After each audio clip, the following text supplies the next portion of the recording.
Beleza. Bom, gente, o papo aqui eu vou falar um pouco sobre Data Architecture, né? A ideia eu vou abordar falando um pouco do que é uma arquitetura de dados, né? A importância dela, o papel de um arquiteto de dados, e também vou mostrar algumas opções de arquitetura de dados olhando multi-cloud, ou seja, não olhando só Azure, como outras, como AWS e GCP, e focado um pouco na questão do Big Data, né? Que isso hoje é o grande, é onde a gente mais tem vivido hoje em dia, né? Qualquer projeto hoje em dia acaba se tornando um projeto de Big Data. E aí vou falar um pouco mais também de detalhes específicos da arquitetura de dados, e aí sintam-se à vontade, em alguma dúvida, em algum momento, para questionar, tá bom? Bom, a agenda são 3 grandes itens, então uma visão geral, né, um overview sobre a arquitetura, sobre eu vou dizer assim, a arquitetura de dados, mas abordando também o arquiteto. Falar dos componentes, então uma proposta de componentes de Big Data, olhando para as 3 clouds, né, não focada só em Azure, que é o que a gente tem costumeiramente trabalhando aqui, pelo menos eu, o pessoal que trabalha na Super Digital, e falar um pouco mais do Data Architect mesmo, né, os seus roles e o que se espera de um arquiteto de dados. Tá? O que é arquitetura de dados, né?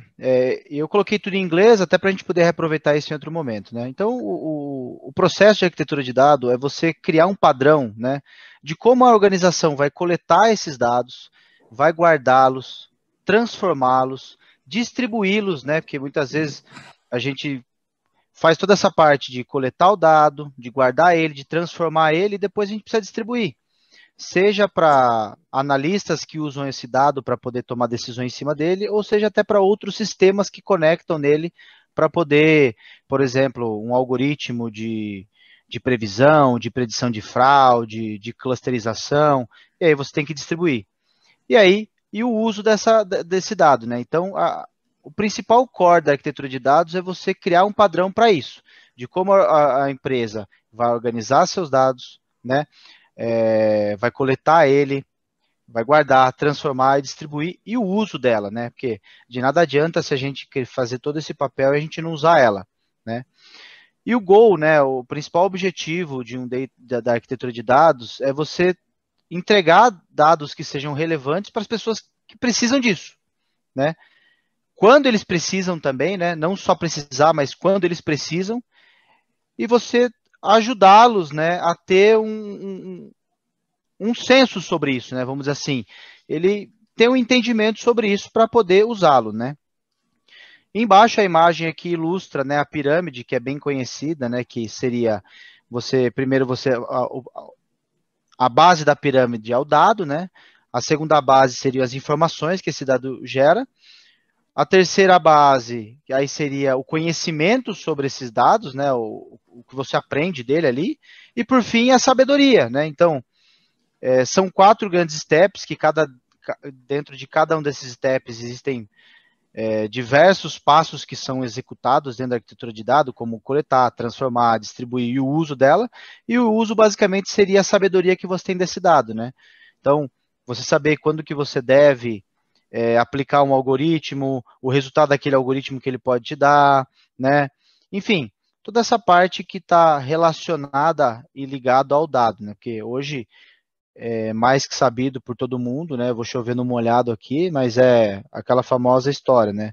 O dado é o petróleo do nosso milênio, né? Então, com ele você consegue tomar decisões que você pode não só maximizar os custos, como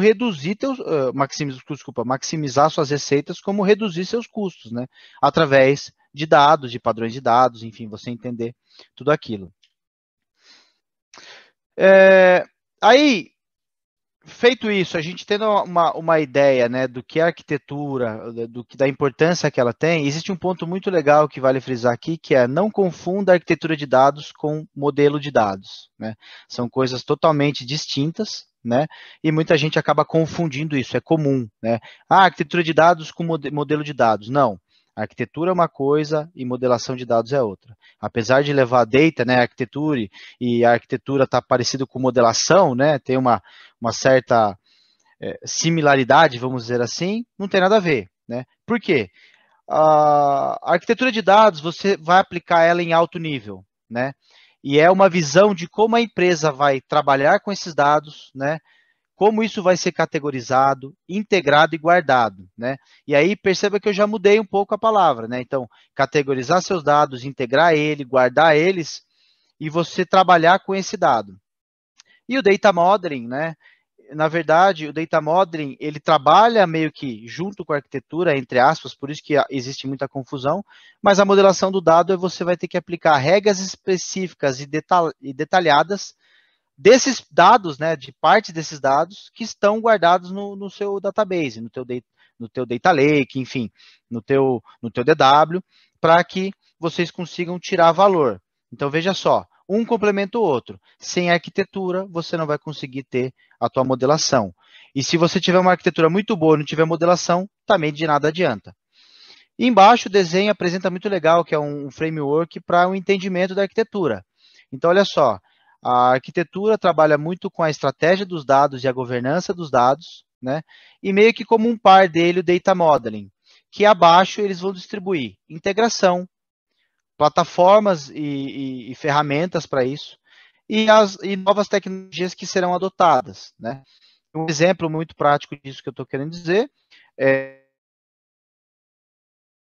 trabalha na Superdigital, hoje eu atuo na frente da Superdigital, junto com alguns colegas que aqui estão, e lá nós estamos indo para adotar uma nova tecnologia, que seria uma ferramenta para ajudar em toda a parte de governança dos dados, que seria um catálogo de dados.